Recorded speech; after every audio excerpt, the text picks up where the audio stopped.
Hi friends, welcome back to my channel. তো তোমরা সবাই কেমন আছো? আশা করি অনেক ভালো আছো, আমিও অনেক ভালো আছি।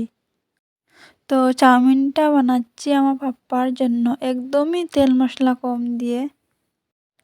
গাজর বিনস কুচি কুচি করে কেটে ভালো করে সিদ্ধ করে নিচ্ছি, কারণ আমার ছেলে একদমই চিবিয়ে খেতে জানে না। জানে, কিন্তু ও চিবিয়ে খেতে ভালোবাসে না। ওকে যাই দেবে পেস্ট দেবে, ও মুখে দেবে গিলবে, মুখে দেবে আর গিলবে। গাজর বিম সিদ্ধ করে নিয়েছি, তার মধ্যে জল ঢেলে দিয়েছি, এর মধ্যে অল্প একটু তেল দিয়েছি, কারণ তেল দিলে চাউমিনগুলো একসাথে না হয় না। এবার চাউমিনগুলো সিদ্ধ করে নিচ্ছি, ওটাও একটু ভালো করে বেশি করে সিদ্ধ করব, কারণ বললামই তো ও চিবিয়ে খেতে ভালোবাসে না। এগুলো বেশি সিদ্ধ করে নিলে খেতে ভালো লাগে না, হাফ বয়েল করলে খেতে অনেক ভালো লাগে জানি, কিন্তু কি করব, ওর জন্য তো 100-এর মধ্যে 100ই সিদ্ধ করে নিয়েছি। তো যাই হোক, এবার কড়াইটা বসিয়ে দিলাম।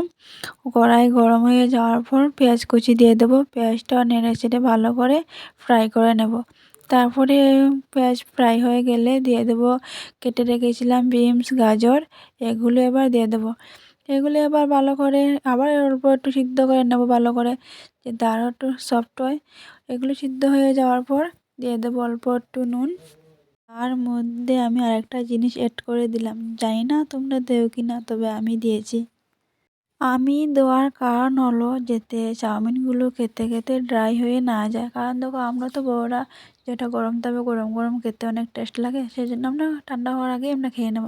কিন্তু আমার ছেলে তো সেটা হবে না, ও আস্তে আস্তে খাবে, ওর যত সময় লাগে খাওয়াতে সেই সময় এগুলো ঠান্ডা হয়ে পুরো ড্রাই হয়ে যাবে। সেই জন্য আমি শসাটাকে কেটে দিয়ে দিয়েছি, কারণ এগুলো যাতে জলটা যাতে শুকিয়ে না যায়, ওটা একটু একটু জল জল থাকে, সফট থাকে, ওর খেতে সুবিধা হবে, সেই জন্য আমি শসাটা অ্যাড করেছি।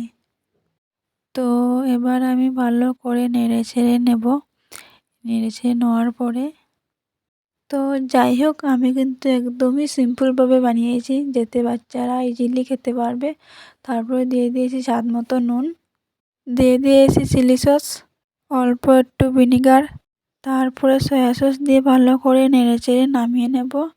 নামিয়ে নেওয়ার পর অল্প একটু উপর থেকে দিয়ে দেব চাট মশলা, তারপরে অল্প একটু দিয়ে দেবো টমেটো সস। দেখো কেমন হয়েছে। এই যে আমি চাউমিনটা বানালাম, কেমন লাগলো কমেন্ট করে বলবে কিন্তু। তো ভিডিওটা এখানে শেষ করছি, তোমরা সবাই সুস্থ থেকো, ভালো থেকো, বাই বাই, টাটা, লাভ ইউ অল।